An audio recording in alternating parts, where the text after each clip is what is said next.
Assalamualaikum warahmatullahi wabarakatuh. Selamat datang di mata kuliah Hukum Pidana Internasional. Perkenalkan saya Siti Hairunisa dengan tutor mata kuliah Hukum Pidana Internasional. Saya memiliki latar belakang di bidang Hukum Pidana Internasional dan saya fokusnya di Hukum Internasional juga dan pengalaman berbagai kegiatan riset. Salah satunya adalah kejahatan lingkungan transnasional yang dikoneksikan dengan hukum kejahatan internasional dikoneksikan kepada hukum pidana internasional. Selama 8 sesi ini kita akan membahas berbagai macam bentuk kejahatan internasional gitu.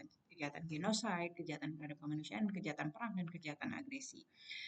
Di sini saya juga memperkenalkan lembaga penegakan hukum pidana internasional seperti Mahkamah Pidana Internasional, International Criminal Court, atau dikatakan ICC, serta berbagai mekanisme lain yang menangani pelanggaran berat lintas negara. Kita juga akan mengkaji hukum pidana internasional dengan sistem hukum nasionalnya, serta tantangan yang dihadapi dalam proses implementasi dan penegakan hukum lainnya di berbagai negara. Dalam hukum pidana internasional merupakan mata kuliah yang memberi pemahaman dasar mengenai jenis-jenis kejahatan internasional, peran lembaga internasional, dan menegakkan keadilan internasional. Materi yang disajikan dalam tutorial ini adalah ruang lingkup hukum pidana internasional, perkembangan hukum internasional, yurisdiksi kriminal dalam hukum pidana internasional, serta bagaimana ICC dan Pengadilan HAM Indonesia dalam ranah hukum internasional, serta pertanggungjawaban komando.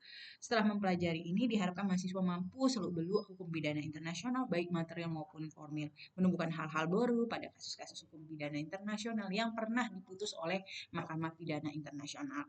Selain itu, 8 sesi ini ke depan akan mengikuti setiap kegiatan yang harus disediakan, membaca modul, rancangan aktivitas tutorial, mengisi kehadiran, membaca materi inisiasi, menanggapi diskusi setiap sesi, mengerjakan latihan di setiap sesi, sampai di akhir sesi ke-8, mengerjakan tugas pada sesi 3, 5, dan 7, mengisi instrumen evaluasi tutorial pada sesi 7.